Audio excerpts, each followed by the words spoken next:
Good evening, and welcome to WHS Drama Club and Community Theater's production of It's a Wonderful Life, a live radio play, brought to you by our generous sponsors and supportive parents. The cast and crew have worked tirelessly to bring this play within a play to this stage this evening, and we are happy that you're here to experience it with us. If you want to enjoy these productions even more, join our team and engage in our growing theater culture. As copyright restrictions prohibit the recording of this live theater performance, please silence your phones so that you and those around you can experience the play without distraction. Thank you in advance for your courtesy and respect, and enjoy the show.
Good evening, ladies and gentlemen, and welcome to a live broadcast from WBSR Playhouse of the Air. We thank you for braving the weather this evening, and you'll be glad you did when you hear the story we have for you tonight, It's a Wonderful Life.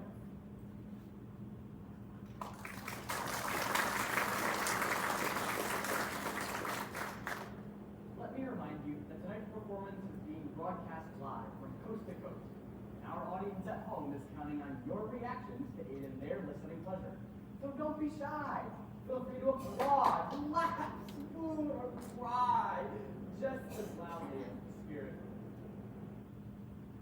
I'm getting the signal from our stage manager that we will be live on the air in just less than 3 minutes, which gives me just enough time to introduce to you our fine acting ensemble who will be performing tonight's broadcast. You know him from Chick Carter, Boy Detective, and Cowpoke Romance. Playing the hero of tonight's story, George Bailey, I give you Mr. Jake Lawrence.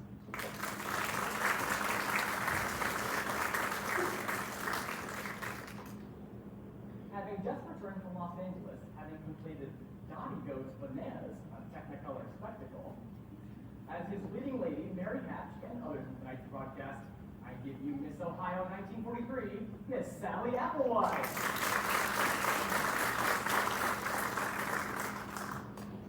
WBFR Playhouse of the Air listeners have heard our next little lady in roles ranging from Mother Cabrini to Salome. Playing small-town siren Violet Vick and others in tonight's broadcast, I give you Miss Lana Sherwood.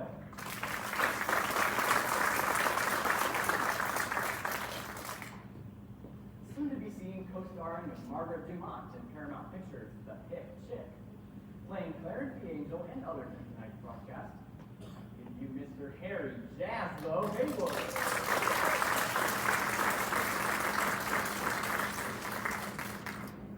And finally, host of Females Are Fabulous, and here with you this and every week on the WBFR Playhouse of the Air, I'm your host, Freddie Fillmore.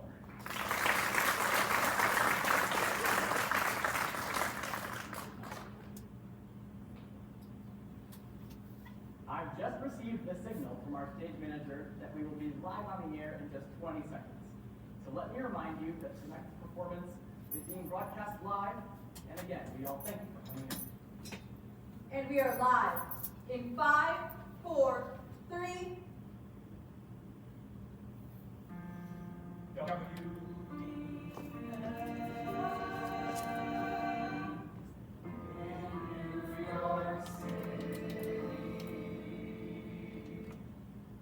This is WBFR, Playhouse of the Air. Good evening, ladies and gentlemen, boys and girls, new and old, old and new.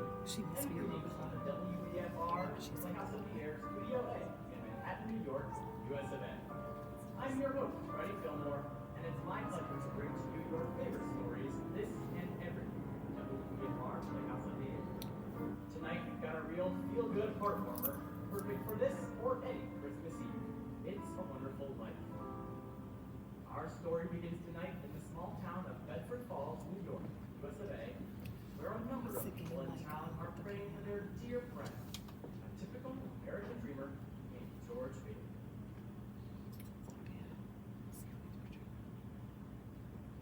Dear God, please look over my husband, George. George is a good boy. You know that. My son has always gone out of his way to give others a hand. Now, it's him who needs the Help help. my big brother, George. He's done so much for all of us. More for me than I can I remember. remember all the times he'd stay late after work, not SSN. Little old Pete's more like, George Bailey never thinks about himself. I would have a roof over my head if it wasn't for him. I would be gone long ago. I only think about myself. I must have taken the last cent he He had. had no sense of business, that George Bailey, just like his father. None of those Baileys were ever businessmen. It's his own fault if he wasn't prepared for times like these. I can't help but think it's all my fault. Help him, Father. For it's me who's putting him through all this. Something's the matter with Daddy. Should we pray for him, Mommy? Yes, Suzu. Pray. Pray very hard.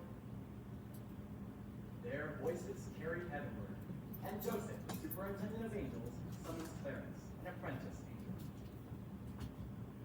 You sent for me, sir? Yes, Clarence, there's a man down on earth who needs our help. Splendid. Is he sick? No, worse, he's discouraged. At approximately 10:45 p.m. tonight, Earth time, he will be thinking seriously about throwing away God's greatest gift. Oh, dear, dear, dear, it's life. Then I've only an hour to get dressed. What are the wear these days? You will spend that hour getting acquainted with George Bailey. Sir, if I should accomplish this mission, I need... Might I perhaps win my wings? It's been over 200 years now, and quite frankly, people I get him to talk. Say, Clarence, what's that book you've got there? Ah, The Adventures of Tom Sawyer. I was reading it when you called for me. Ah, yes, fine book. Well, if you do a good job with George Bailey, then you'll see about your wings. Oh, thank you, sir, thank you. Now, if you're going to help George, you'll want to know a thing or two about him first. Look, see the town? Why, yes, boys, sliding down a snow-covered hill onto the ice. This is amazing. Yippee! Who's that? Well, that's your problem, George Bailey. A boy? Oh, well, that was him back when he was 12, in 1919. But something happens here that you'll have to remember later on. And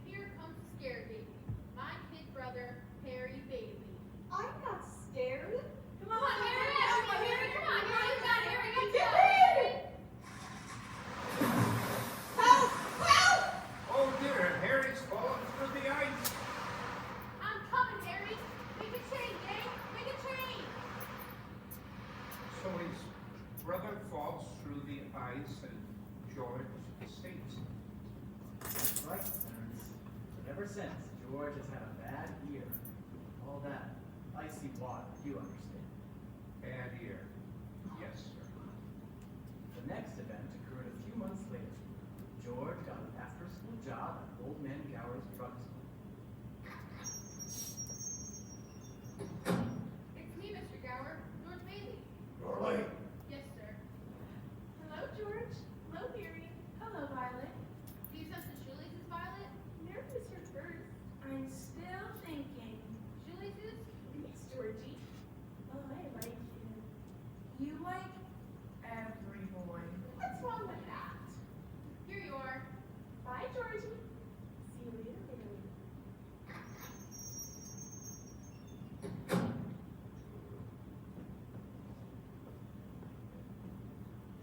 Have you decided yet, Mary? I'll take chocolate. With coconut? I don't like coconuts. You don't like coconuts. Say brainless. Don't you know where coconuts come from? Look at here. Tahiti, the Fiji Islands, and the Coral Sea. What's that? A new magazine? I haven't seen that one before. Of course never. Only us explorers can get it. I was nominated for membership at the National Geographic Society. Let me get your ice cream. Is this the ear you can't hear with? George Bailey, I'll love you till the day I die. I'm going out exploring today. I'm gonna have a couple of harems and maybe for wives too. Just wait and see. George, Yes, sir? not paid to be a canary. Yes, sir. Goodbye, George. Goodbye, Mary.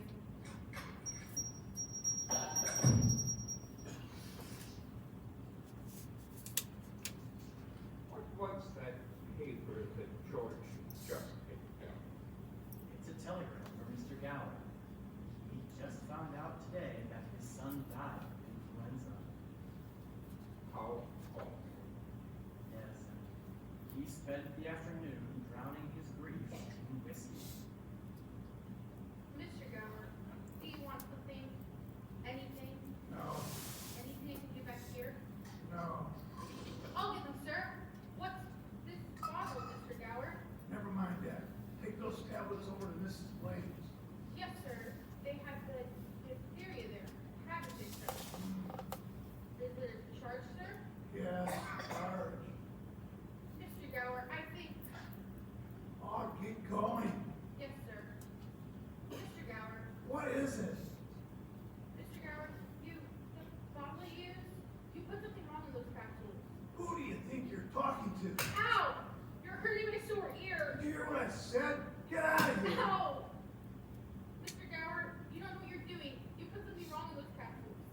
I know you're unhappy. You got that telegram this morning and you're upset. But it's not your fault, Mr. Gower. Look, Mr. Gower. Look. The bottle you used to pick up the capsules, it's poison. Poison. Don't hit my sore ear again. Oh, George. I won't tell anyone. I know what you're feeling. I won't tell a soul. Hope to die I won't. George.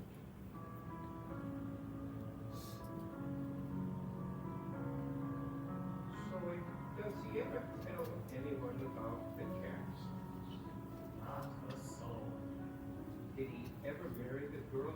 Did he ever go exploring? We'll get there, Clarence.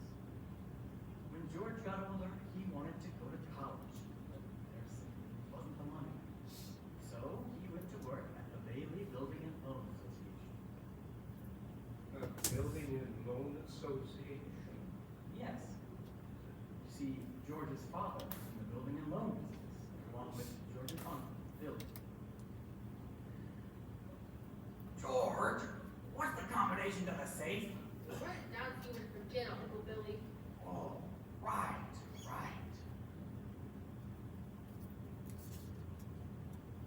Where? In your wallet, Uncle Billy. Thank you, George. Thank you. Lovable fellow. Forgivable is all.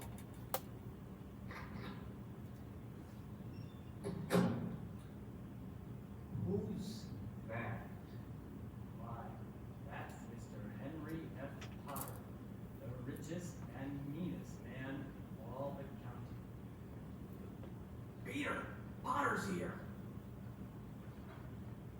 Mr. Bailey, Mr. Bailey, Mr. Bailey. There's nothing quite so loathsome as a family business. Now, Peter, you know why I'm here. I'm on a very tight schedule. Family to evicted 3. Okay then, Mr. Potter, here's the thing. I just need a little more time, just 30 short days. I'll dig up that 5,000 somehow. Have you put any real pressure on these families of yours to pay their mortgages? Times are hard, Mr. Potter. A lot of people are out of work. Well, then foreclose. I can't do that. These families have children. They're not my children. But they're somebody's children, Mr. Potter. Are you running a business or a charity, Well, all Lord? right. Not with my money. What makes you such a hard-scalded character, Mr. Potter? You have no family, no children. You can't begin to spend all the money you've got. So I suppose I should give it to miserable failures such as yourself and that idiot brother of yours to spend for me. He's not a failure. You can't say that about my father. George. You're not. You're the biggest man in town. All right, son. Thanks. I'll talk to you tonight. Don't let them say that about you, Pop. Tonight. What kind of business are you running here? Good God, man.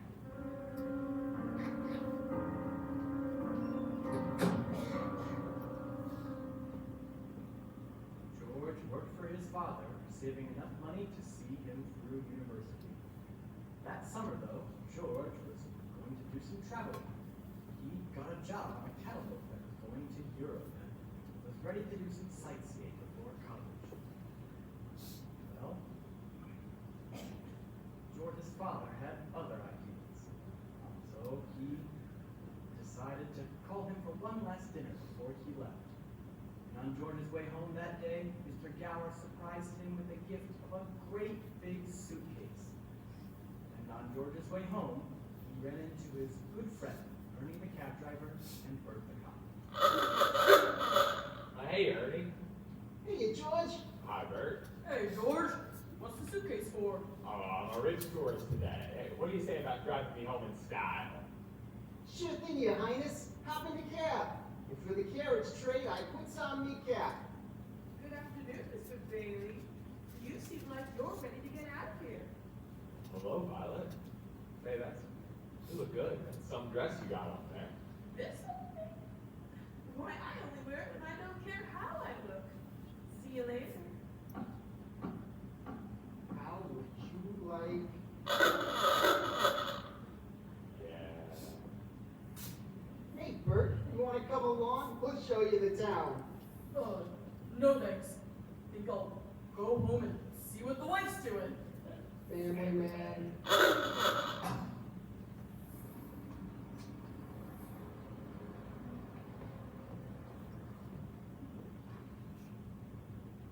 George's bags were packed. He was ready to go to college. He was all set to go. Boy, it sure is hard to believe it's my last night here in the old Bailey boarding house. We're sure going to miss you, George. Oh, I'm gonna miss you too, Pop. Say, what's the matter? You look tired. Oh, I had another tussle with old man Potter today. I thought when we put him on the board of directors, he'd ease up on us. I wonder what's eating that old money-grubbing buzzard anyway. Oh, he's a sick man. Frustrated and sick. Sick in his mind, sick in his soul. If he has one. Takes anyone that has anything he can't have. Makes us mostly, I guess. Hey, George, how about our tuxedo studs? Yeah, sure, Harry. Help yourself. Well, where are they? In your suitcase? I'm not taking the tuxedo on a cattle boat, you know.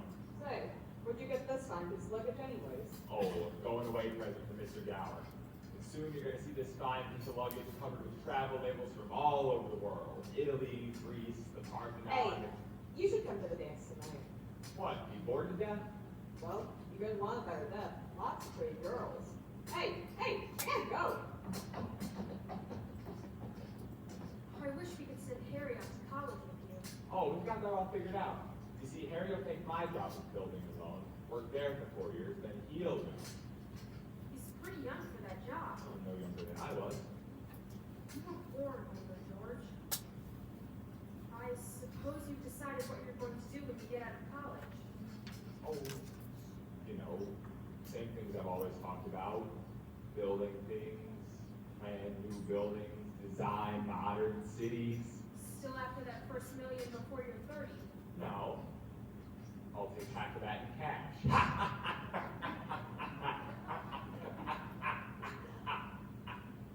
Of course, it's just a hope. But you wouldn't consider coming back to the building alone, would ya? Oh, I couldn't stand being cooped up in that shabby little office for the rest of my life. Oh, I'm sorry, Pop. It's just this business of nickels and dimes and spending your whole life trying to figure out how to save 3 cents on a length of pipe. I think I'd go crazy. I want to go do something big, something important. You know, George, I feel that in a small way we are doing something important. Satisfying a fundamental urge. It's not so much for a family to want their own roof and a walls and fireplace, and we're hoping to get those things in our shabby little office. I don't know, Pop. It's just hoarding pennies like a miser, or most of my friends have already graduated from college. I feel like if I didn't go now, I'd bust. Yes, yes, you're right, son. This town is no place to live if you aren't willing to cross water. You get yourself an education and get out of here. Hey, I think I am going to go down on Old Main Street. Last night in town hall. Hey, do you want to know a secret? You're a pretty great guy.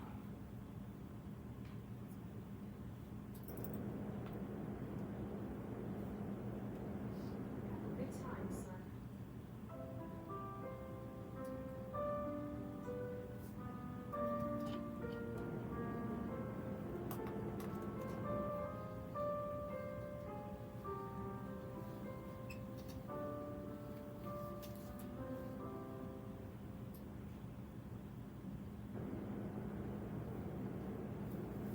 Ooh, man. Down. Why, that's Violet Big. The little girl from the candy counter? That's right. Hello, Georgie Porgy. Oh, hello, bye. What gives? Oh, nothing. Where are you going? I'll probably end up in the library. Georgie, don't you ever get tired of just reading about things? Yeah. What are we doing tonight? Not a thing. Are you game by? What do you say we make a night of it? Oh, I love it, Georgie. What'll we do? Let's go out into the field and take off our shoes and walk in the tall grass. And then we can go to Stewart Lake. It's beautiful up there in the moonlight. We can swim, and then we can go to the top of Mount Bedford and smell the pines and watch the sunrise against the peaks. And everyone will talk, and it'll be all over town, and we'll stay up there all night, and there'll be a terrific George! Have you gone crazy? Walking the grass in my bare feet, why, it's 10 miles up to Mount Bedford. You think just because you... Ugh! Well, just forget the whole thing. Forget about what, George? Oh, nothing, Sam. Say, you remember Mary, don't you? Oh, sure. Hello, Mary. Hello, George. Hey, you wouldn't mind walking Mary home, would you, George? Not at all. As long as that's all right with you, Mary. Fine by me. Aw, gee, thanks. So, George walks Mary home. Is that important, Joseph? I'd say it is, because even though Mary lives only 4 blocks away, it took them 2 hours to get there. Buffalo gals, won't you come out tonight? Come out tonight, come out tonight. Buffalo gals, won't you come out tonight? And dance by the light of the moon. Hot dog, gee whiz, just like an organ, huh? Beautiful. You know, if it wasn't me talking, I'd say you were the prettiest girl in town. Well, why don't you? Well, maybe I will. How old are you anyway? 18. 18? Too young or too old? No, just right. Your age suits you. Hey, look where we are. Oh, the old Granville house. Yeah, I gotta throw a rock. What? No, don't. I love that old house. No, don't you know about abandoned houses? You throw a rock and make a wish. Oh, but George, it's a lovely old house. I wish I could live there. I wouldn't live there if I was a ghost. Now, watch this. Ah, would you look at that? Down a window, huh? Pretty good shot, huh? Look at that, huh? Well, what'd you wish for, George? Oh, not just one wish, Mary, a whole hatful. I'm shaking the dust of this crummy old town off my shoes, and I'm gonna see the world. Italy, Greece, the Parthenon, the Colosseum, and then I'm gonna come back, go to college, see what they know. And then I'm gonna build things. I'm gonna build airfields, I'm gonna build skyscrapers 100 stories high, I'm gonna build bridges a mile long, and then I'm gonna... Are you gonna throw a rock?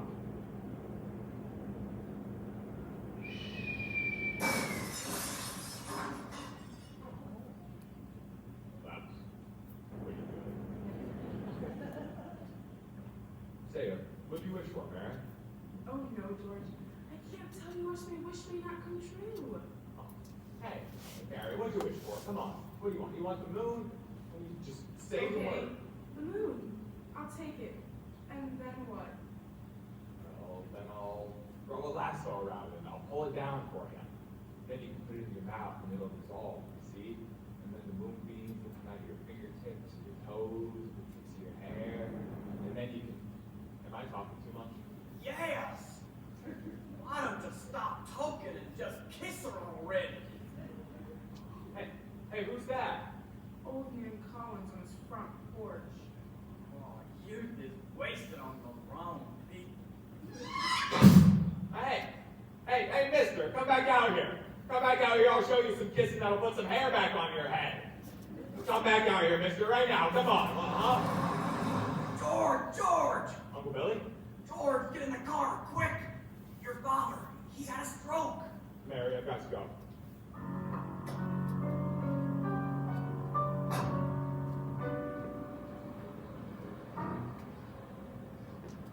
George's father died that night, so of course he couldn't go to Europe. But that fall, he still planned to go to college. At that same time, the directors of the building and loan called a meeting. They were going to appoint a successor. I want the board to know that George gave up his trip to Europe to help straighten things out here these past few months, and it has been greatly appreciated. I think that's all we need you for, George. Thank you for your assistance. I know you're interested in me. Yes, I have a taxi waiting downstairs. Mr. Chairman, I'd like to get to my real purpose. I claim that this institution is not necessary to this town. Therefore, Mr. Chairman, I make a motion that we dissolve the building and loan and turn the assets and liabilities over to the receiver. It's too soon after Peter Bailey's death to discuss chloroforming the building and loan. It was his faith and devotion that is responsible for this organization. I'll go even further than that. To the public, Peter Bailey was the building and loan. Oh, that's fine coming from you, Potter. Considering you probably drove him to his grave. Peter Bailey was not a businessman. That's what killed him. I mean no disrespect, God rest his soul. He was a man of high ideals, so-called. But ideals without common sense could ruin this town. And what does that get us? A discontented, lazy rabble, instead of a thrifty working class. All because a few starry-eyed dreamers like Peter Bailey stirred them up and filled their head with a lot of impossible hooey. Now I say... Listen just a minute. Hey, listen just a minute, Mr. Potter. Now, you're right. My father was no businessman. I know that. I ever started this cheap penny ante building loan, I'll never know. But neither you nor anybody else can say anything against his character, but because his whole life was in the 25 years since he started this thing, he never once thought of himself. Isn't that right, Uncle Billy? You got that right, George. He didn't save enough money to send Harry to college, let alone me. But he did help a few people get out of their slums, Mr. Potter. What's so wrong with that? Well, you're all businessmen here. Doesn't it make them better citizens? Doesn't it make them better customers? I mean, you said, what did you say?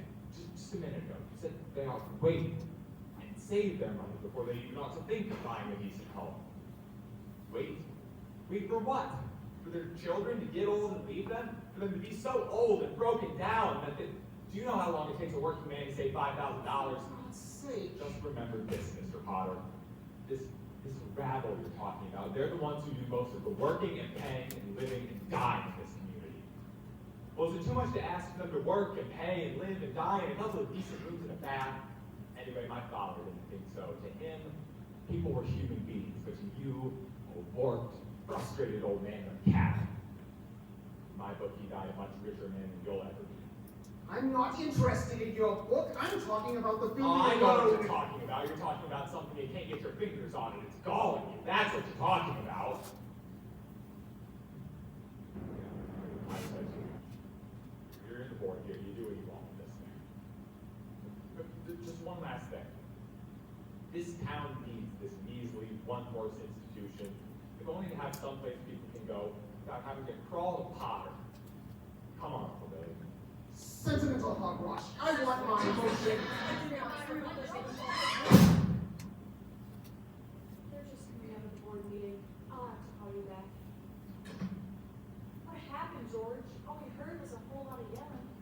Oh boy, Matilda, you should have heard George in there. They're voting us down in there. George, you gotta get out of here. What? They're putting us out of business. I can find another job. I'm only 55. 58.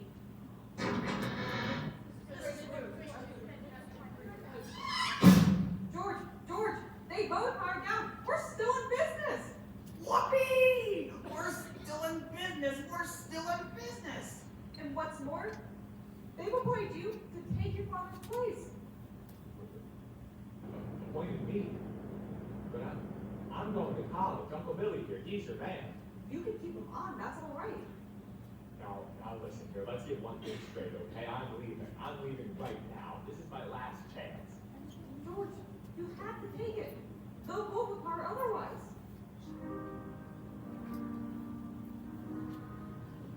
So George Bailey doesn't go to college. That's right, Clarence. He gave his money to Harry, and Harry went instead. But what happened to that pretty girl you know about, Mary? Oh, well, George saw her every now and then, but not very often, because she went off to school too. Anyway, George waited 4 more years for Harry to come back from college. He could take over the building alone, and then George could finally see the world. He planned to work in the oil fields of Venezuela. Archie blows. Say, Uncle Billy, you know what the 3 most beautiful sounds in the world are? Breakfast is served. Lunch is served. Dinner is served. No. Anchor chains, plane motors, and train whistles. Oh, look, here's the professor now. Well, if it isn't George Geographic Explorer Bailey. Uncle Billy, you haven't changed a bit. Aw, nobody changes around here. You know that. Boy, am I glad to see you. Say, where's Mother? Oh, she's home cooking the fatted calf. Come on, let's go. Oh, wait. This is Ruth Bacon. That's Ruth Bacon Bailey, if you don't mind. Huh? I warned you I have surprise. Here she is. Meet the wife. Well, what do you know? Wife. Well, how do you do? What am I doing? Congratulations. Harry, why didn't you tell anybody? Hey, what's a pretty girl like you doing marrying this 2-headed brother of mine? Well, I'll tell you, it is purely rosemary. My father offered him a job. Oh, he gets you and a job. Harry's cup runneth over. Say, why don't you and I start ahead and leave the bags for the fellas? All right.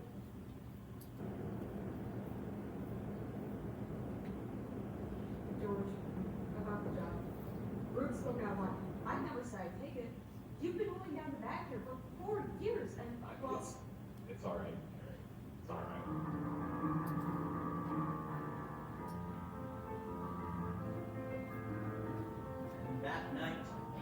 his homecoming became his wedding party. And Uncle Billy familiarized himself with the spirits.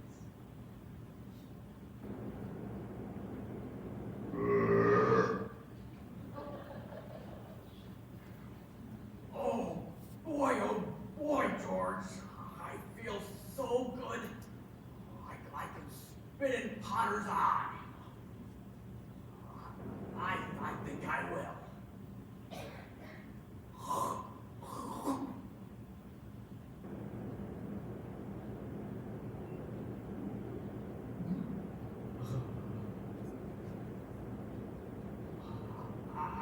I think I better go home now, George. You could just point me in the right direction. Right down there. Oh, there. Thank you, George, old building and loan pal.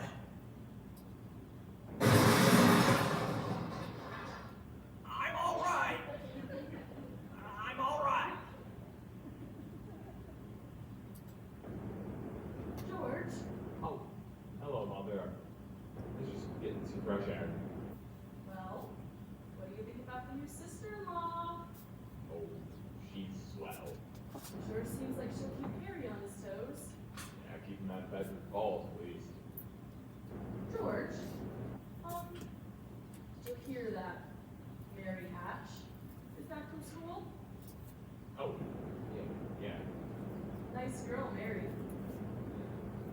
Oh, stop grumbling. Give me one good reason why you should have called upon Mary. Well, Sam Wainwright. Sam's crazy about her. She's not crazy about him. Well, how do you know that? Did she discuss it with you? Besides, Sam's all the way in New York. And you're here in Bedford Falls. All fair in love and war. I don't know about war. All right, Mother, I think I'll call up the girl and do a little passionate necking. George! Goodbye, Mrs. Bailey. By the way, do you want anything from the library? The library? George? You go and see Mary now, you hear?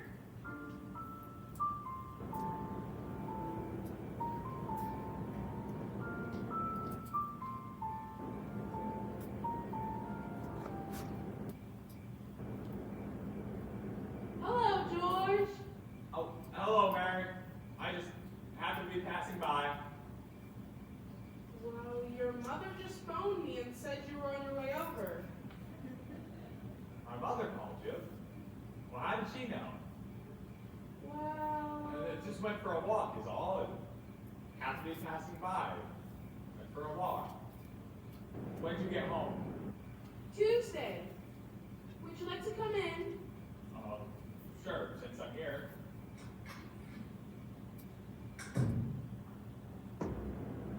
Say, where'd you get that dress? Do you like it? It's all right. Thought you'd stay in New York with Sam, Francie, and the rest of them. Oh, well, I worked there for a couple of vacations, but I don't know, I guess I got homesick. Homesick for Bedford Falls. Yes, and my family and, oh, everything. It was nice about Harry and Ruth, wasn't it? Oh, yeah. Well, you like her, don't you? Well, of course I like her. She's a peach. Ah, it's marriage you're just not too enthusiastic about. No, marriage is fine for Harry and Sam Wainwright and you. Mary, who's down there with you? It's George Bailey, Mother. George Bailey. Well, what does he want? I don't know. George, what do you want? Me? Nothing. Just came in to get warm. He's making violent love to me, Mother. You tell him to go right back home and don't you leave the house tonight. Sam Wainwright promised to call you from New York tonight.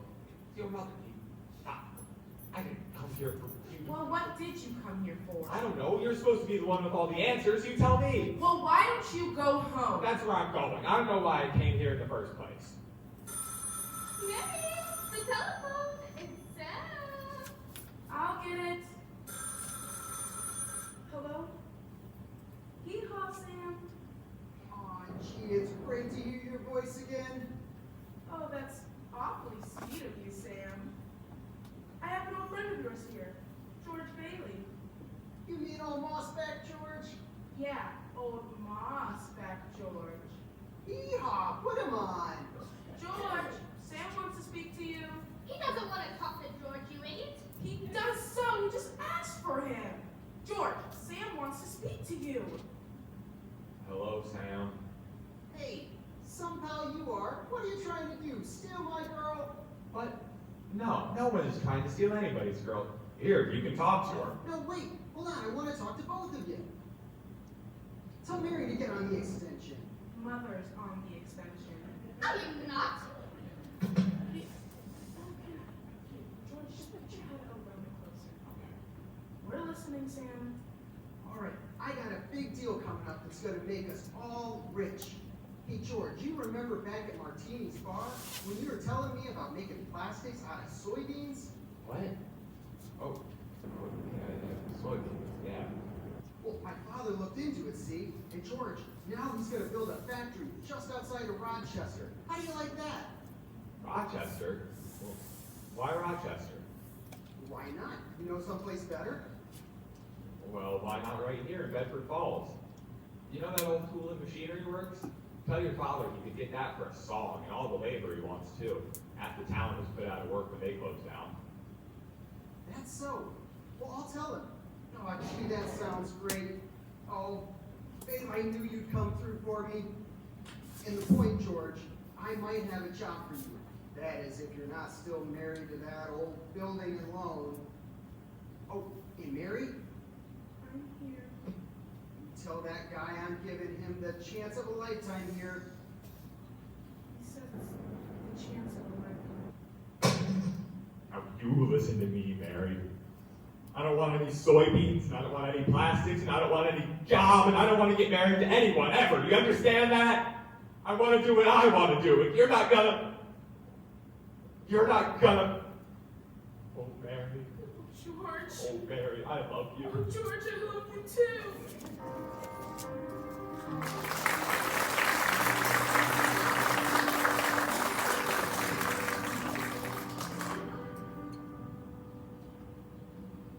We will return to the WBFR Playhouse of the Year's presentation of It's a Wonderful Life in just a moment. But first, gentlemen, does your hair resemble a dried out bird's nest full of dandruff flakes? Do you plaster your hair down like a cheap gigolo smelling to high heaven? You, what a stink! When girls get a gander of the tip top of your noggin, do they go, No. well, here's a friendly hint that may just help you out in the romance department. Dremel hair tonics. Yes, sirree. You'll be heading for success with Dremel Groom hair. A success with the gals. Keeps your hair looking mighty attractive, always in place, a real sex appeal. Dremel hair tonic. Gleaming hair, so debonair. Dremel the sweet hair tonic makes your filthy bird's nest clean. A little tap will do ya. All the pretty gals will scream. Not only will things love it, the barber will shout out with glee. Dremel the sweet hair tonic, your dandruff will be history.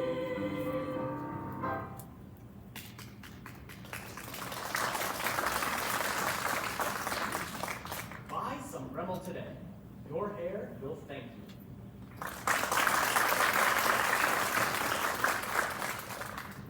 And now, back to It's a Wonderful Life.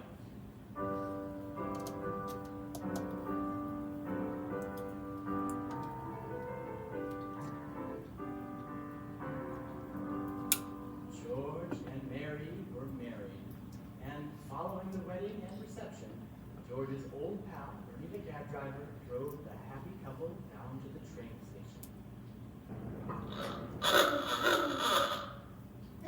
Where you two going on this here honeymoon of yours? Oh, we're gonna shoot the works, Ernie. A whole week in Bermuda, a whole week in New York, the highest hotels, the oldest champagne, the richest caviar, the hottest music, and the prettiest wife. Here's the kitty earning $2,000. I feel like a bootlegger's wife. Finally getting out of Bedford Falls, huh? Then what? Well, then then what, honey?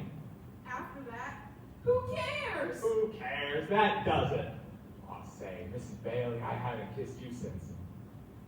Hey, George, what's going on down there at the bank? It looks like a run. What? Pull over a second, would you, Ernie? Oh no, George. Let's go straight to the station. I better see what's going on. It'll only take a minute. George, no, please, George, George. I need the money. Wait, Give me the money. I need our money. What is this, Uncle Billy? A holiday?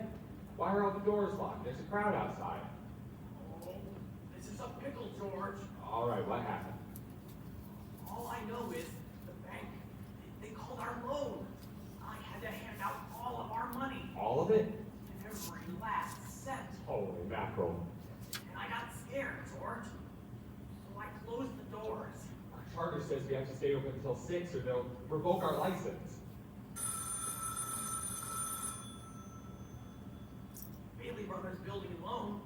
It's me, George. George, it's Potter. Hello? George, there's a rumor around town that you closed your doors. Is that true? No, it's not. Do you need the police down there? You know a mob can get quite ugly sometimes. No, we're fine. We'll see.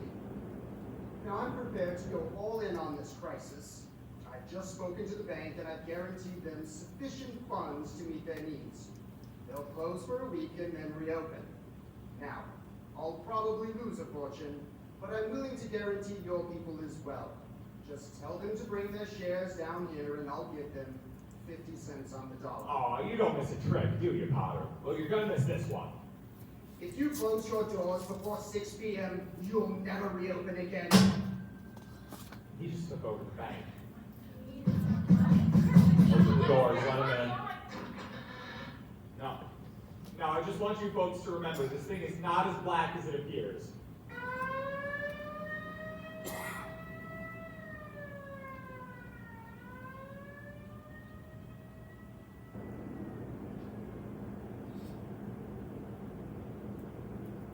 I have some news for you folks.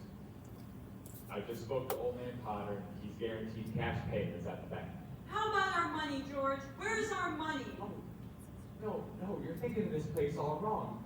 The money's not here. The money is here. Wait, let me tell you. Your money's in people's houses. In the Kennedy house, and the McLaren house, in your house, and in 100 others. Now, you can't foreclose on them now. I've got $242 in here, and $242 isn't gonna break anybody. Okay, Charlie, you'll get your money in 60 days. 60 days? That's what you agreed to when you bought your shares. I got my money. Old man Potter's taking on the bank. He'll give us 50 cents on every dollar. 50 cents on every dollar? Folks, please listen. I beg of you not to do this, please. If old man Potter gets a hold of your shares, he'll be opening this building alone. Now he's already got the bank and the department stores and the bus line, and now he's after us so that he can keep you living in his shacks and paying the kind of rent that he decides. Now listen, we can get through this, but we've got to stick together. We've got to have faith in each other. My husband's out of work. I need money. I got doctor bills to pay. I can't feed my kids on faith. How much do you need? Hey, Mary! Hey, I've got $2,000 here. This'll tide us over till the bank reopens. Here, now, Charlie, how much do you need? $242. Now, Charlie, just enough to hold you over till the bank reopens. I'll take $242. All right.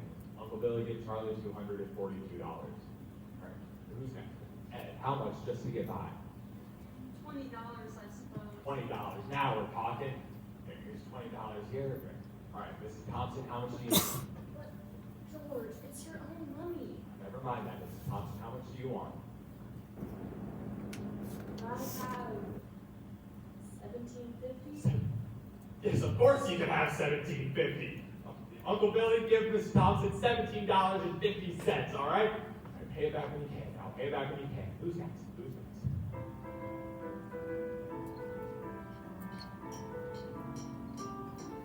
George, look at the clock. 5, 4, 3, 2, 1. 6 o'clock, we made it! Now close that door, Uncle Billy. Oh, look, we're still in business and we even got $2 left.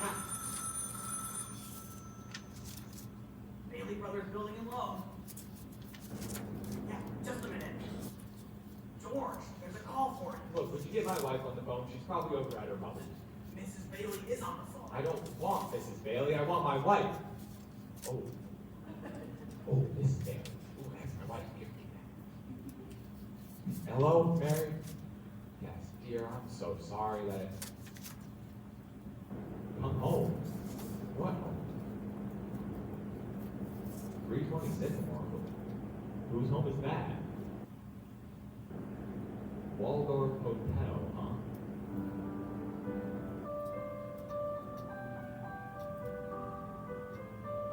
That doesn't look like the wall. Oh no. Number 320 Sycamore is the old Granville house. The same house that George and Mary threw rocks and made wishes at. Mary had prepared the house, including romantic decorations, a turkey dinner, and even a marriage bed.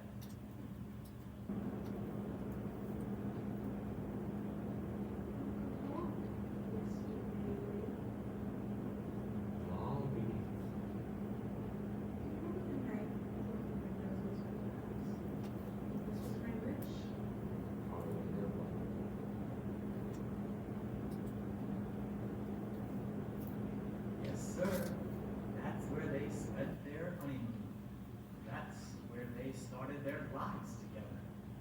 Mary worked hard to make that broken down house into a home, while George toiled away at the building and loans, providing houses for people like Giuseppe Martini.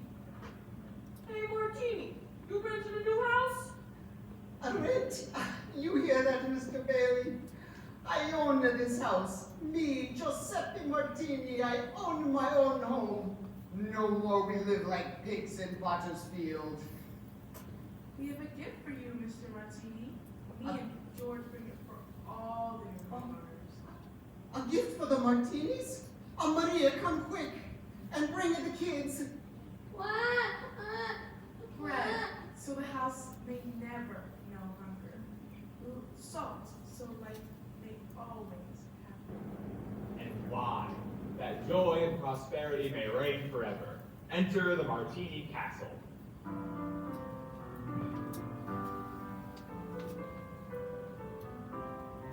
Bailey houses began to pop up all over town, mostly owned by people that used to live in Potter's Field. Well, Potter had just about enough of that, so he called our George into his office.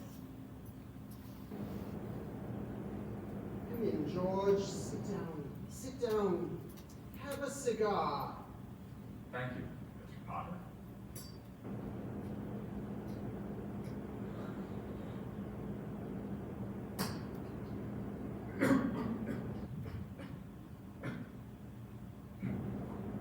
Quite a cigar, Mr. Potter. You like it? I'll send you a box. Well, I suppose I'll find out sooner or later, but what exactly did you want to see me about? That's what I like so much about you, George.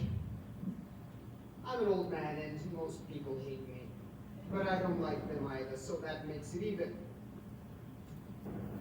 Now you know as well as I do that I run practically everything in this town but the Bailey building alone. You also know that for quite some time I've been trying to gain control of it, or kill it, but I haven't been able to. You've stopped me. In fact, George, you've beaten me, and that takes some doing. Take, for instance, during the Depression. You and I were the only ones that kept our heads. You saved the building alone, and I saved the rest. Yes, well, most people say you stole all the rest. The envious ones, the suckers, George. Now, what's of your side? Young man, 27, 28, married, making, say, $40 a week? 45. 45. 45. doing quite fine for an ordinary yokel, but George Bailey is intelligent, ambitious. He hates the building alone almost as much as I do. He's been dying to get out of town since the day he was born. Young man, mind you, smartest one in the crowd. Has to sit by and watch his friends go places. Because he's trapped. Trapped, having to fritter his life away playing nursemaid to a bunch of garlic eaters. Now, do I paint an accurate portrait or do I exaggerate? What's your point? My point? I want to hire you. Manage my affairs. I'll start you at $20,000 a year.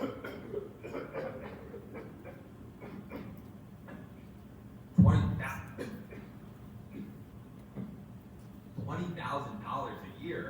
Yes, you wouldn't mind that, would you, George? Living in the nicest house in town, buying your wife lots of fine clothing, a few business trips to New York City a year, maybe occasionally Europe. You wouldn't mind that, would you? Would I? You're not talking to somebody else around here, are you? It's me, George Bailey, remember? The building and loan, remember? Yes, George Bailey, whose ship has come in, provided he has brains enough to climb aboard. Well, what about the building and loan? Confound it, man! I'm offering you a 3-year contract at $20,000 a year. Is it a deal or isn't it? Mr. Potter, I know I ought to jump at the opportunity, but I wonder if you might give me 24 hours to consider. Sure. Go home, talk to your wife. In the meantime, I'll draw up the paperwork and soon you'll be managing my affairs.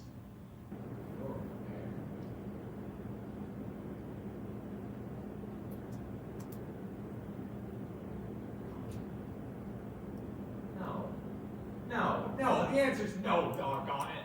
Oh, you sit here and you spin your little webs and you think the whole world revolves around you and your money. Well, it doesn't, Mr. Potter. In the whole vast configuration of things, I'd say you were nothing but a scurvy little spider.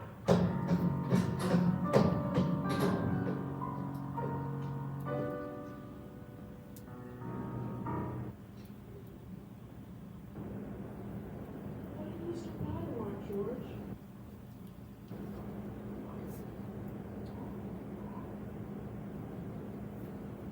Mary Hatch, why should you ever marry a guy like me anyway? To keep from being an old maid. I was gonna see the world. I was gonna give you the moon. If I give you, I need a new dress, not the months. You could marry Sam Wainwright or anybody else in town.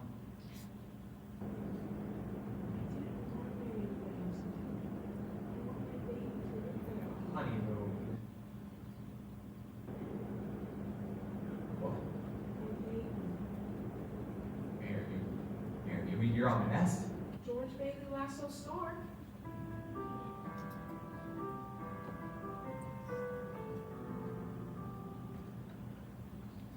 Well, there it had your baby, a boy. Yeah, don't sing.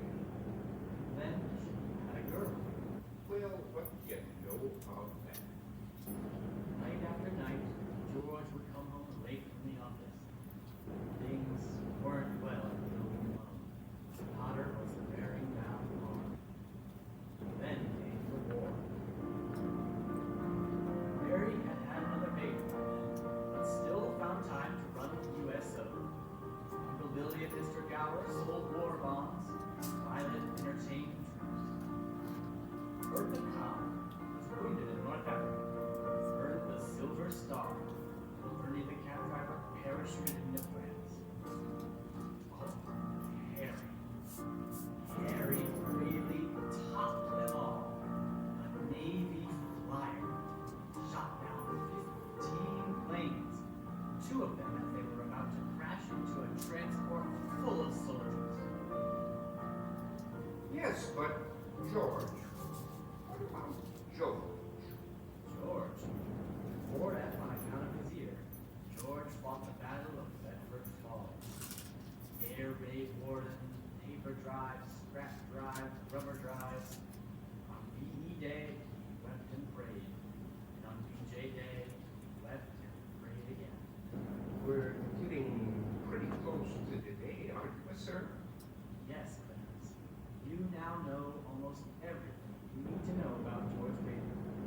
except what has happened that finds him down there at this moment wanting to die. Well, sir. Well? Well, today is the day before Christmas, and Uncle Billy goes to the bank to make a deposit where he runs into Old Man Potter. Hello there, Mr. Potter. Come to the bank to deposit some more loot, have ya? Sure, you old fool. Say, Mr. Potter, have you seen the headlines in the newspapers today? Harry Bailey wins Congressional Medal of Honor. You just can't keep those Bailey boys down now, can ya? Let me see that paper. Here you go. Sorry I can't stay and chat, you old thief. I gotta go make a deposit.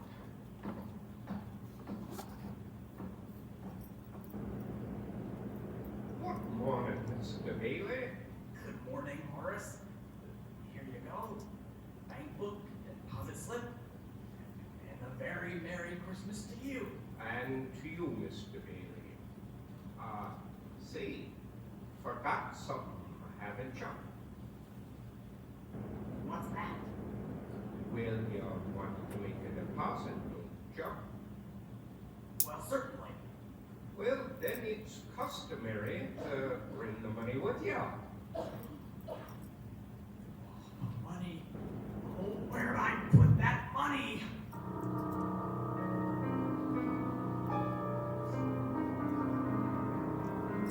Uncle Billy couldn't find the money because the envelope containing the $8,000 deposit was folded up in the newspaper he just gave to Old Man Potter. Well, when Billy began to look for the deposit, George got a visit from Violet, building in Lowlands. Oh, hello, Bot. Seems like you're getting things set for the party back at the house tonight.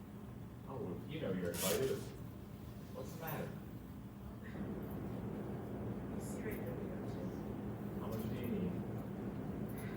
I hate doing this to you, George, but I won't be asking for any more after this. What are you gonna do? Buy, rob a bank? No, I am going to Manhattan. Manhattan? I think she needs to go. Well, what's in Manhattan? Well, everything is in Manhattan. Fresh start at least.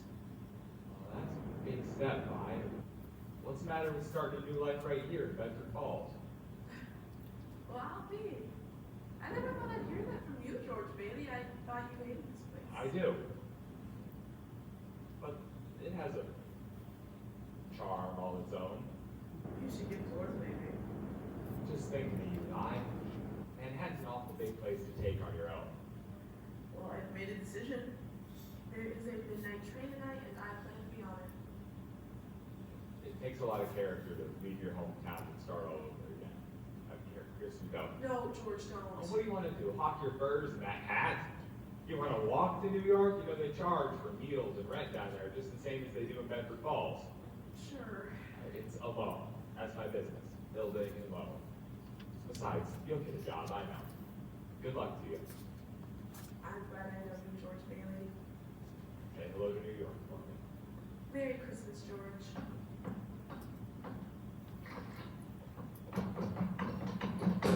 George! Uncle Billy? What's the matter? The bank examiner's coming today and Today? Yeah, today. Wants the accounts payable.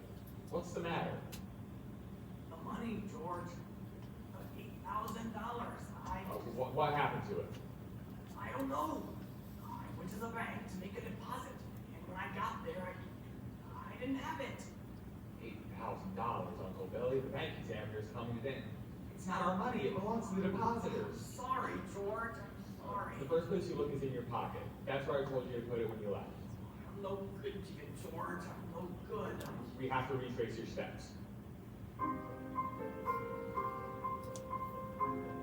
As George and Uncle Billy began to look for the missing deposit, Mr. Potter received a visit from the state bank examiner, a Miss Sadie Bates. The whole town's been turned upside down by the Bailey boys' homecoming. Congressional medal and all. I guess they do things like that. May I see your paper? Sure, go ahead.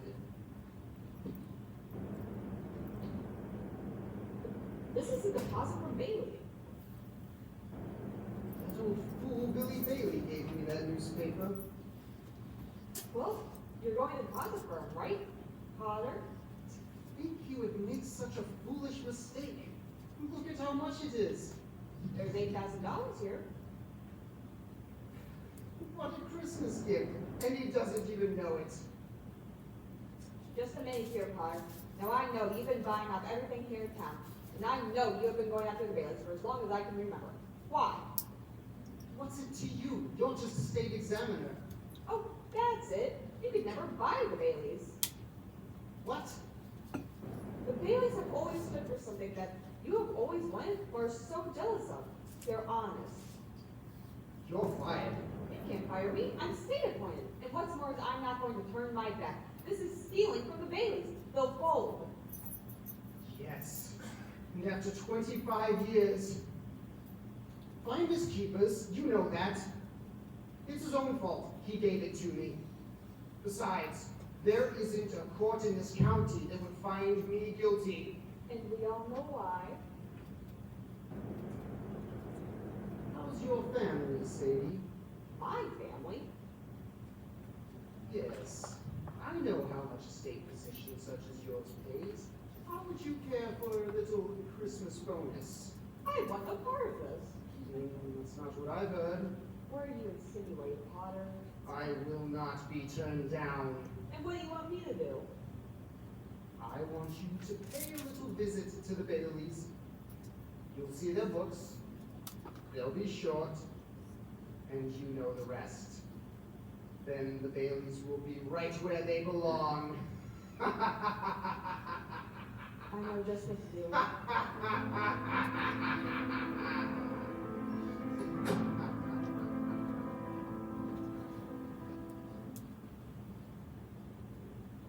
And did you look in your coat pocket? Yeah.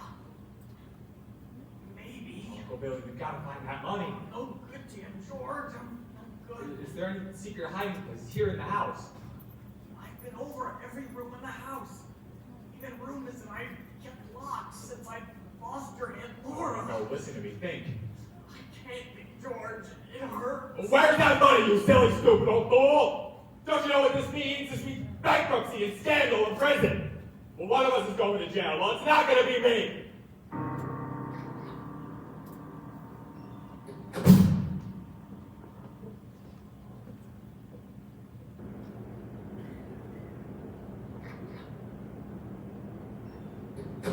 Hello, darling.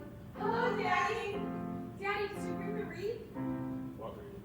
The Merry Christmas wreath for the window. Left it at the office. Is it snowing? Yeah, started. Where's your coat and your hat? I left it at the office. What's the matter? Nothing's the matter. Everything's all right. Isn't it wonderful about Harry? You're famous, George.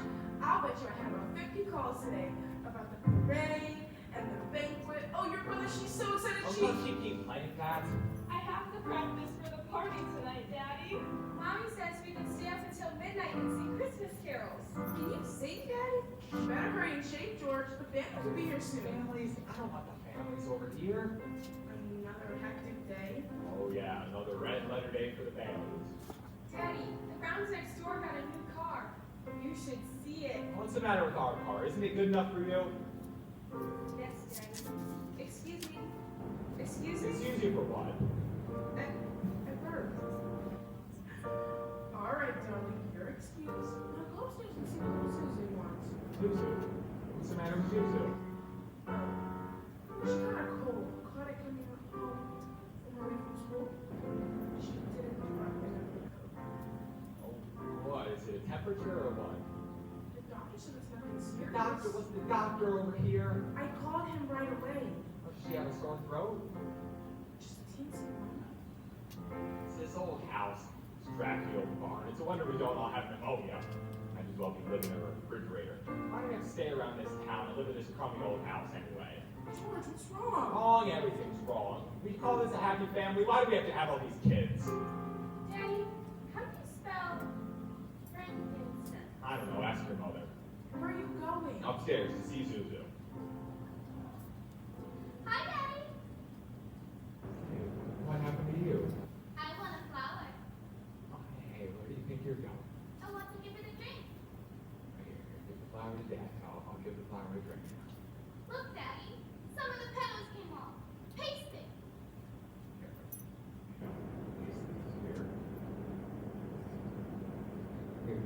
Give it a drink. Can you do something for me? What? Can you try to get some sleep? But I'm not sleepy. I want to look at my flower. Yeah, but go to sleep, then dream about it. And then it'll be a whole garden. It will? Uh-huh.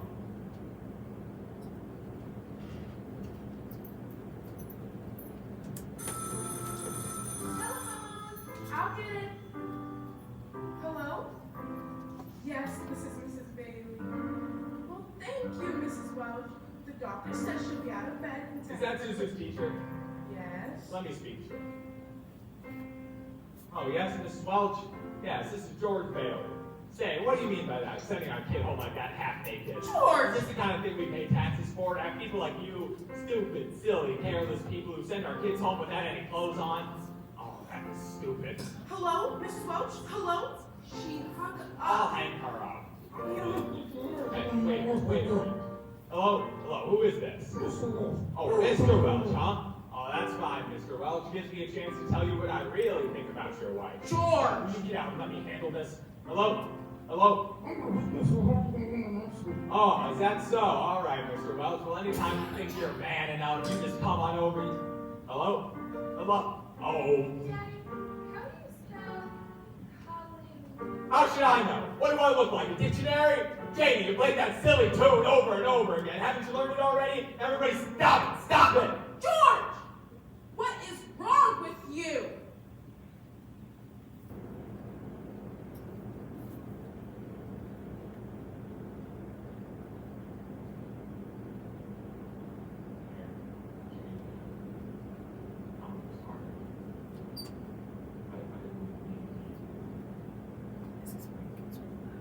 I owe you an apology too. What is it you wanted to know?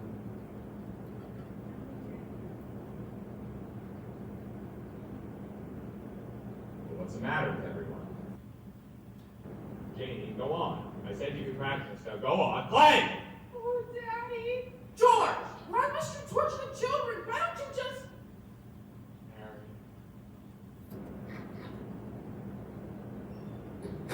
Where's Daddy going? Hello? 247, please. Is Daddy in trouble? Yes, Pete. Shall I pray for him? Yes, Janie. Me too. You too, Tommy. Hello, Uncle Billy?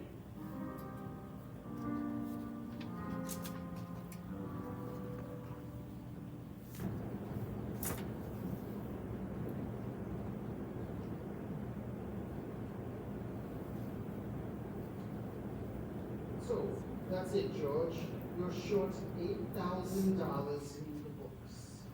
Please, Mr. Potter, I'll pay any sort of interest. You still want the building and loan? You say you lost it.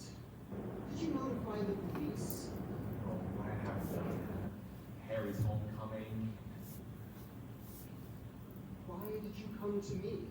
Why not go to your good friend Sam Wainwright? I couldn't get a hold of him. He's in Europe.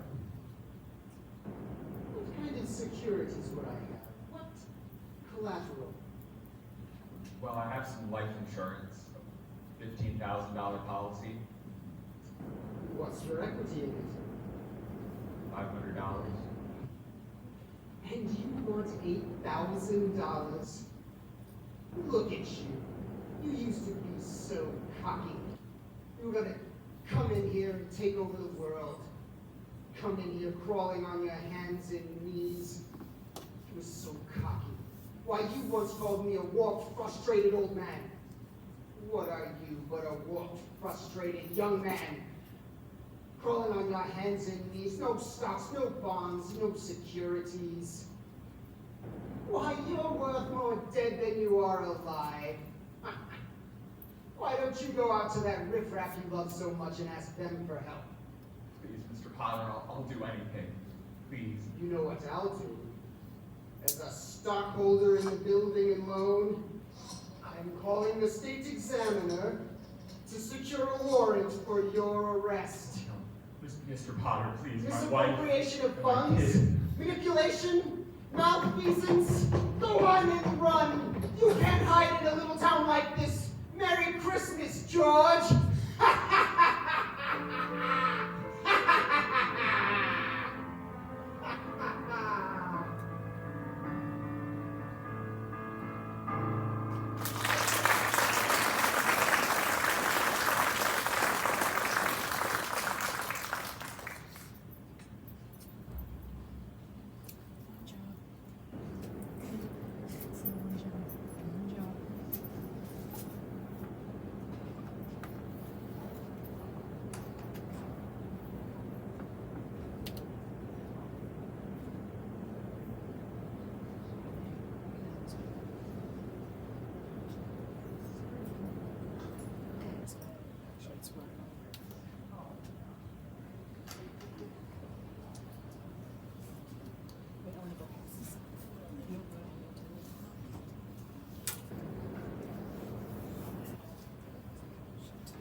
And now, back to the dramatic conclusion of It's a Wonderful Life.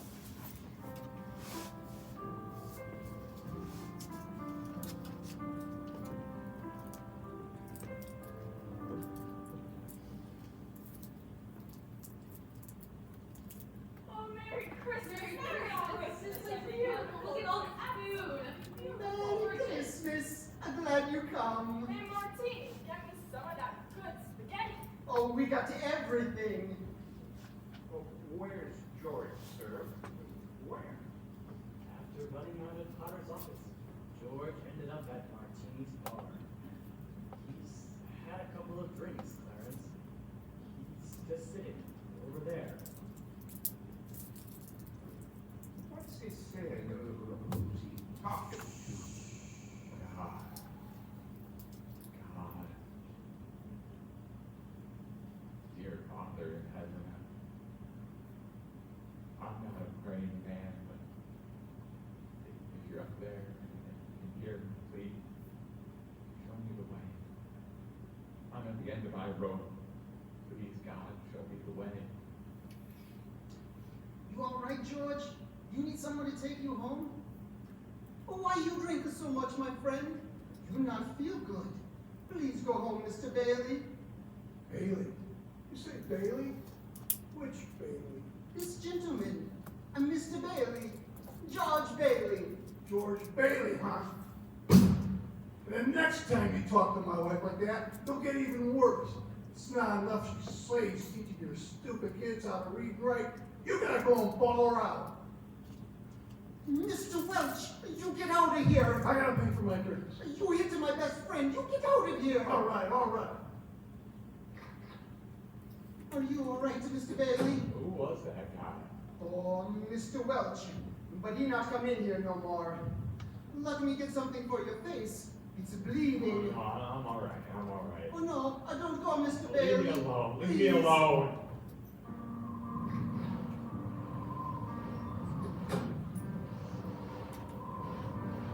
George is headed to the bridge now, Clarence. Can you see him? Why, yes, it looks like he's gonna jump. It's time, Clarence. Excuse me there, have you got the time? My watch is dead. Thank you just the same. Oh, whoa! Hell, you can't swim! Hell! Hold it, mister. I'm coming. I'm coming. Hell! What in Sam hell are you two doing? This storm ain't fit for man or beast. Now get out of that water!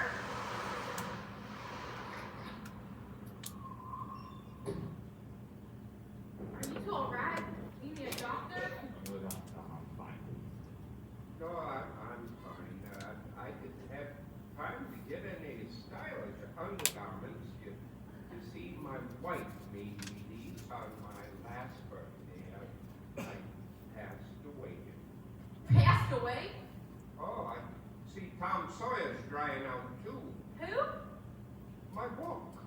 I left in such a hurry, I brought my book, Tom Sawyer, with me. Hey, how'd you happen to fall in? Oh, I didn't fall in. I jumped in to save you. You jumped in to save me. Well, I did, didn't I? You didn't go through with it, did you? Go through with what? Suicide Oh, it's against the law to commit suicide right here. is where I come from. Well, where do you come from? Heaven. What? I had to act quickly. That's why I jumped in. I knew that if I were drowning, you would try to save me. And you see, you did. And that's how I saved you. Oh, that's very funny. Your lips bleeding, George. Got a bust in the jaw, the answer to a prayer. Oh, no, George. I'm the answer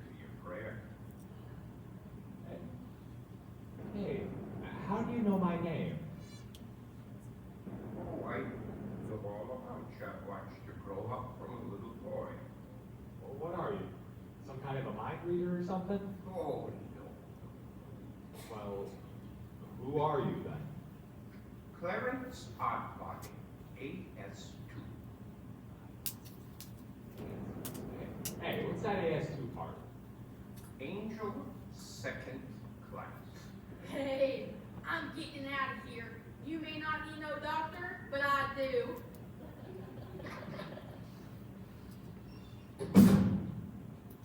Cheerio, my good man. Say, why'd you want to save me for anyway? Because I'm your guardian angel. I wouldn't be a bit surprised. Ridiculous of you thinking of killing yourself for $8,000. Yeah. Yeah, just things like that. How do you know that? I told you, I'm your guardian angel. I know everything about you. You look like the sort of angel I'd get. Yeah, you're kind of a fallen angel, aren't you? Hey, what happened to your wings?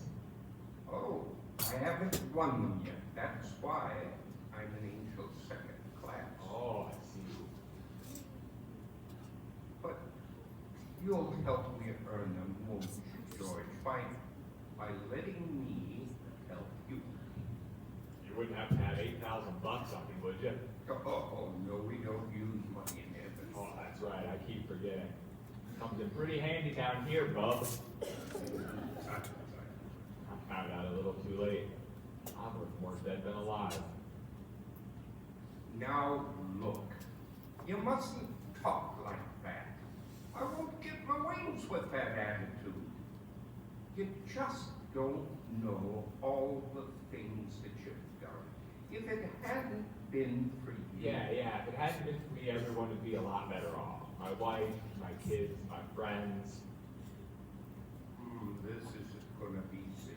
I think I'll be better off if I was never even born. What did you just say? I said I wish I'd never been born. Now, that's an idea. What do you think, Joseph? Yes, I think that would do. All right. You were never born. You don't have to make all that fuss about it. What do you mean, never born? Exactly. You haven't a care in the world. No $8,000 to get, no potter after you with the sheriff. You simply don't exist. Hey, say that again in this ear, would you? Sure, you can hear out of it. You see, you're not the George Bailey you think you are. You're, well, you're nobody. Oh, that's a doggone thing. Your lip quit bleeding, George. Oh, what do you know about that? You know what I need? I need a drink. That's what I need. How about you, Angel? Do you want a drink? Well, I don't know. Oh, come on. We'll go as soon as our clothes are dry. The clothes are dry. Oh, so they are. What do you know about that? The stove's hotter than I thought. So, here, let's get dressed and then we'll stroll on down to Marquis. Excuse me. I'll stroll. You fly. I can't fly. I haven't got my wings. Oh, that's right. I keep forgetting. A couple of drinks, we'll both be flying.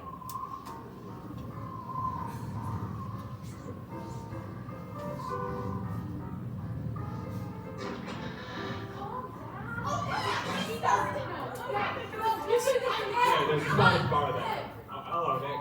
Clarence, welcome to the best bar in Bedford Falls.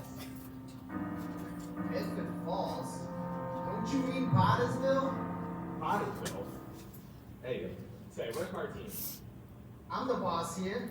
You want a drink or don't you? Yeah, a double burger, quick, huh? Sure. What's yours, Bob? I was just thinking it's been such a long time. A flaming rum punch. No, it's not cold enough for that. It's not miracles. I got it. Mulled wine. Light on the cloves and heavy on the cinnamon. Off with you, my lad. Be lively now. Listen, Bub. We serve hard drinks here for men that want to get drunk fast. And we don't need no characters around the joint to give the place atmosphere. Look, he's all right. Just give him the same as I got. He's all right. Yeah, sure. 2 double bourbons. What's about this place? It's changed. All of Bedford Falls has changed. You got your wish, George. You were never born. Oh, you'll see a lot of strange things you've never seen before. Ah, good. Someone just made it. Made what? Every time you hear a bell ring, it means some angel just got his wings. What'd you say? Tyrants. I don't think you're going to talk about the angels around here. Why don't they believe in angels? Sure, they believe in them. It's just... Then why should they be surprised when they see one? Huh? Look, Nick, he's all right. He just never grew up, huh? How old are you anyway, Clarence? 293 this May. Oh, that does it. Out you 2 pixies go. Troubadour out the window. Go on, get. Look, would you just get Martini? Would you just tell him that we're here? Stop asking for Martini. He ain't here. Well. Look who crawled out from whatever hole he was hiding under. Hey, it's Mr. Gower. Didn't I tell you, Rummy, not to come panhandling around here no more? Hey, Mr. Gower, it's George Bailey. Don't you know me? Oh, I don't know you. Hey, Binky, throw that Rummy out. You got it. No. Hey, Nick, isn't that Mr. Gower, the druggist? That rumhead spent 20 years in jail for poisoning some kid. You know him, that means you're a jailbird too. That's it. Binky, 2 more. Get these 2 out of here. Go on. You got it, boss.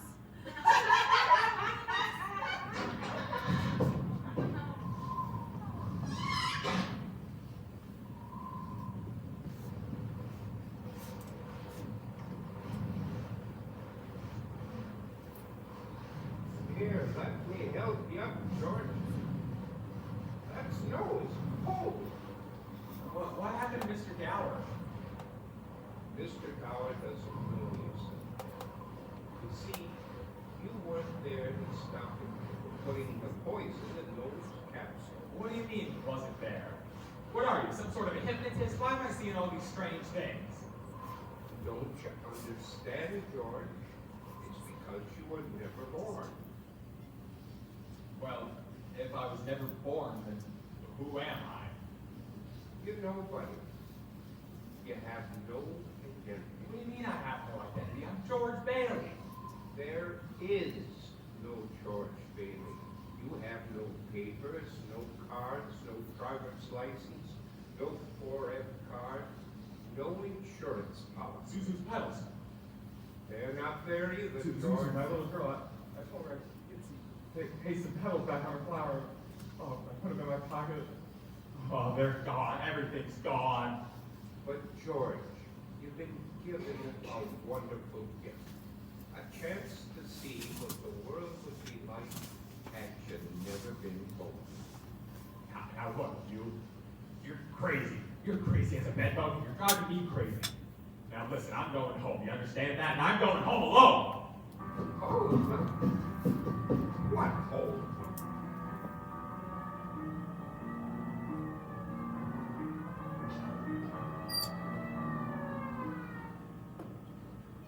You know the drill. Hands behind your back, sister.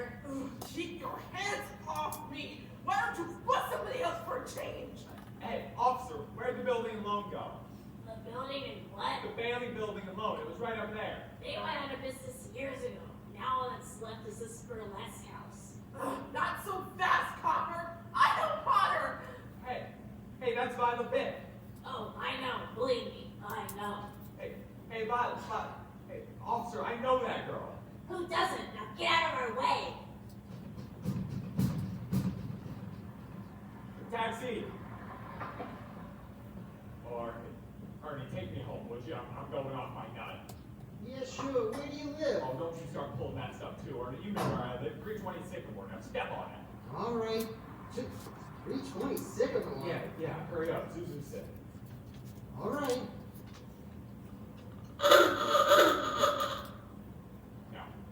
Now, Ernie, listen, straighten me out here. I've had some bad liquor or something. Now, listen. You're Ernie Bishop. You live in Bailey Park with your wife and kid. Now that's right, isn't it? You see my wife? Seen your wife? I've been to your house 100 times. Listen, pal, what's the big idea? I live in a shack down in Potter's Field. My wife ran away 3 years ago and took the kids with her. And I ain't never seen you before in my life. All right, just hurry up. Step on it.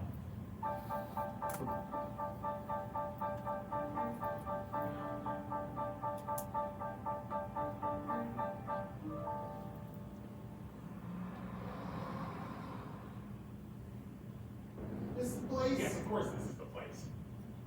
Well, ain't nobody lived in this house for like 20 years. Mary, I'm home. Kids, Pete, Tommy, Janie, Zuzu, where are you? They're not here, George. You have no children. Where are they, Clarence? What have you done with them? All right, put up your hands. What is this? Come on out here, both of you. Oh, Bert, thank heavens you're here. What happened in this house? Where's Mary? Where are my kids? Watching Bert. Come on. I'm taking you two down to the station. Bert, listen to me. It's this fellow here. He claims to be an angel, but he's trying to hypnotize me. Don't make me use my nightstick. Bert, I hate to do this, but... Run, George! Run!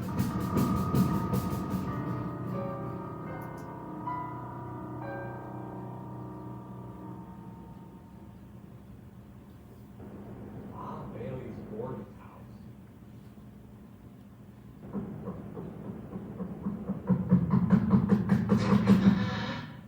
Mother!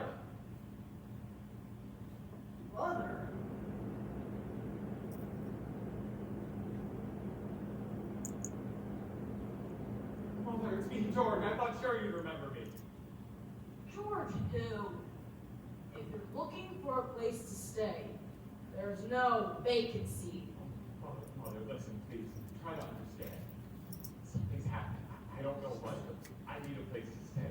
Please, let me stay here. Out taking strangers. I'm not a stranger. I know everyone you know. Your brother-in-law, Uncle Billy. You know him? Yeah, sure I do. When did you see him last? Today, at his house. That's a lie. He's been an insane asylum ever since he lost his business. If you ask me, that's where you belong.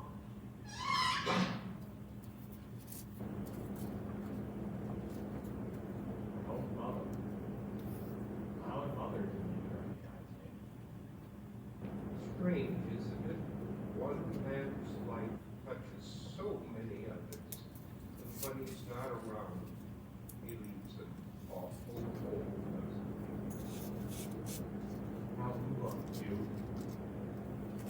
I've heard of things like this before. Got me under some kind of spell. I'm gonna get out of it. I have to. I know I saw Uncle Billy today. How could he be in an asylum? Just have to fit. Snap out of it. Bailey Park. There is no Bailey Park. You weren't there to build. Oh, shut up!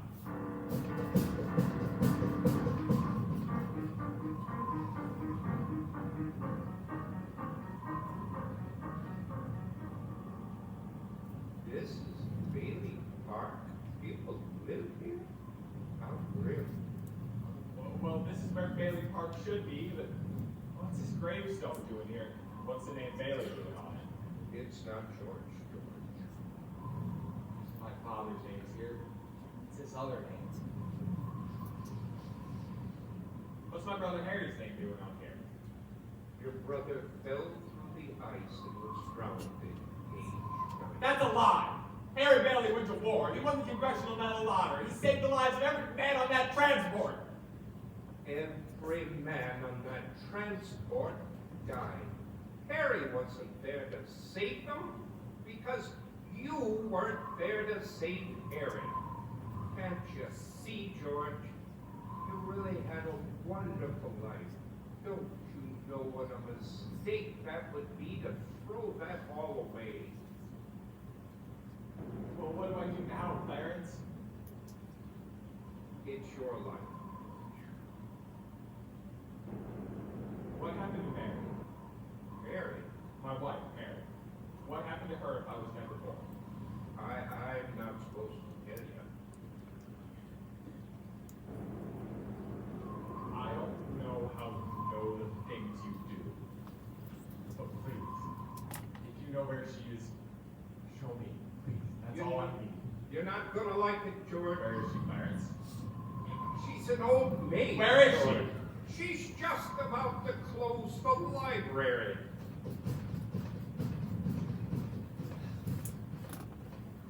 Judas priest, there must be an easier way for me to get my wings.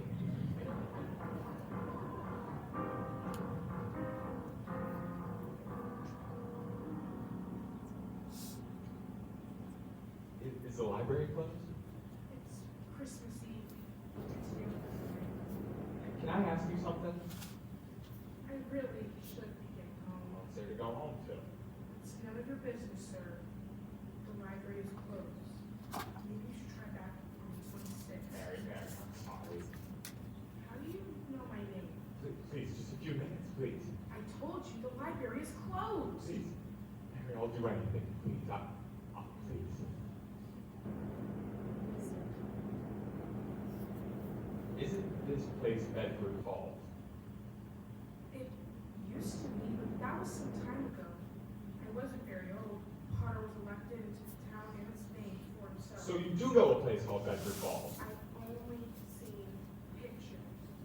It's a very nice place. That was some time ago, and things have changed. I have to go.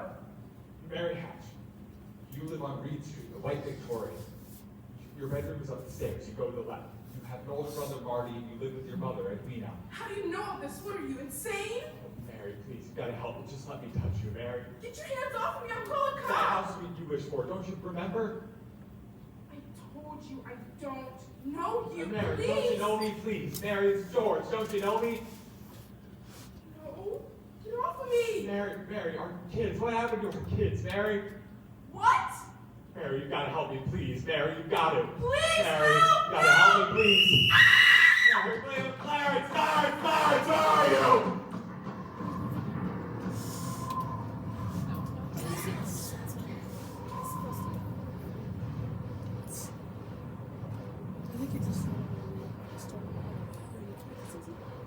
Help me, Clarence. Please.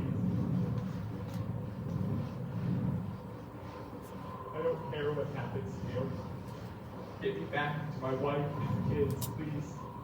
Get me back. I want to live again. Oh, God, please, let me live again. I want to live again.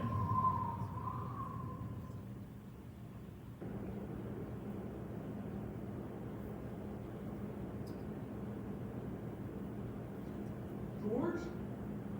George, is that you? Oh, you get out of here, Bert. You get out of here. Don't come any closer, I'll hit you again. What in Sam Hill are you yelling for, George? George, do you know me?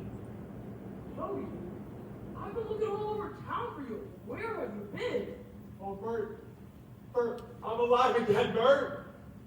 Hey, you sure you're okay? Your lips bleeding pretty bad. Hey, would you look at that? My lips bleeding, Bert. Oh, what do you know about Zuzu's pedals? Zuzu's. Oh, there they are. What do you know about that? Merry Christmas, Bert. Merry Christmas to you too. Come on, get in the car. I'll drive you home. Oh, you do that, Bert. You do that and turn that siren wide open, huh? Hey, Merry Christmas, Bedford Falls. Well, Merry Christmas, you beautiful old building and load. Merry Christmas, Mr. Potter.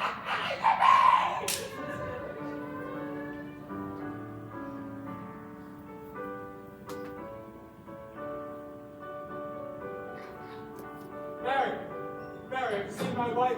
Oh, what are all these people doing here? All these reporters and Merry Christmas, reporters!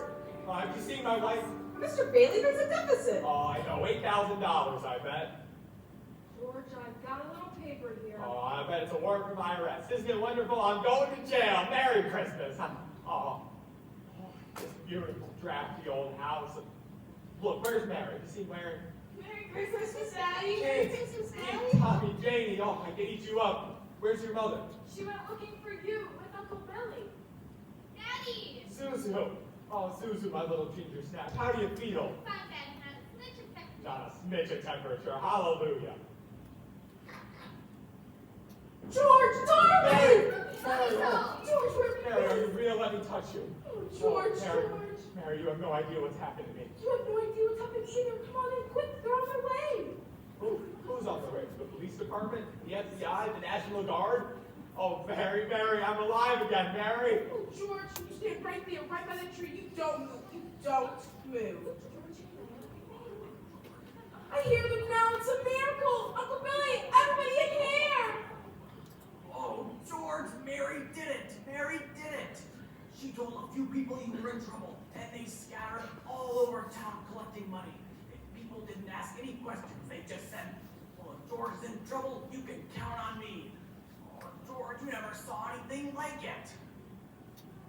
What is this, George? Another run on the bank? Here you go. Merry Christmas. The line forms to the right. Mr. Gower, Merry Christmas. Mr. Martini, come right on up next. I've broken the jukebox too. Oh, Mr. Gower. I made the rounds on my charge accounts, George. Violet Big. I changed my mind, George. I'm not going to go. I wouldn't have a roof over my head if it wasn't for you, George. Here you go. $242. I've been saving this money for a divorce, if I ever get a husband. Merry Christmas, George. Oh, Merry Christmas, Mother. Merry Christmas, everyone. Merry Christmas. Everybody, hold on. Quiet. A telegram from London. Oh, London. Mr. Gower wires, you need cash. Stop. My office instructed advance you up to $20,000. $20,000! Merry Christmas. Hee-haw. Sam Wainwright.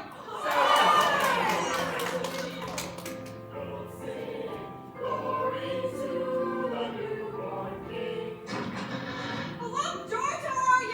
Mary. Oh, looks like I got here too late. Mary, I got here as fast as I could. The fool flew all the way up here in a blizzard. But, Harry, what about your big good in Washington? Oh, I looked in the middle of it as soon as I got Mary's telegram. How about some wine? Great idea. A toast to my big brother George, the richest man in town. Oh, to George.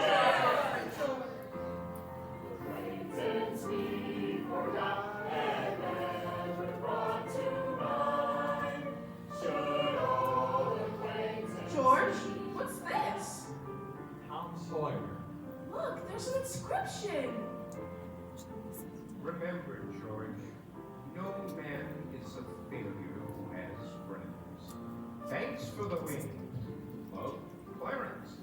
What's that? That's a Christmas present from a very dear friend of mine. Look, Daddy. Teacher says every time a bell rings, an angel gives its wings. That's right. Attaboy, Clarence. Since we forgot and never brought to mind, should old acquaintance be forgot and days of old lang syne. This has been the WBFR Playhouse of the Air presentation of It's a Wonderful Life. The WBFR Playhouse of the Air is brought to you this and every week by Rebel Hair Tonic and Ducks Wellington. Please stay tuned for a program of popular holiday music. I am your host, Freddie Fillmore, signing off from WBFR, New York City, wishing you and yours a very Merry Christmas. Good night!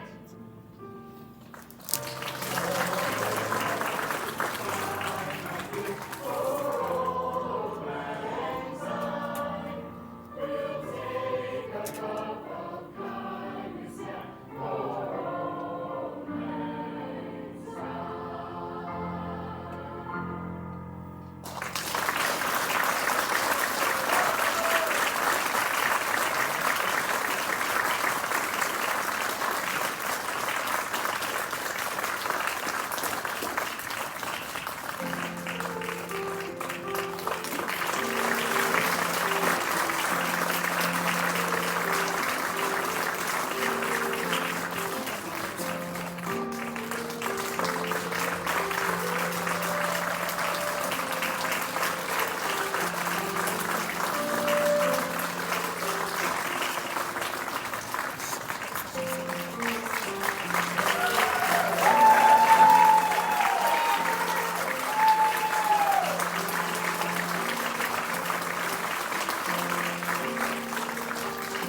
go. Someone's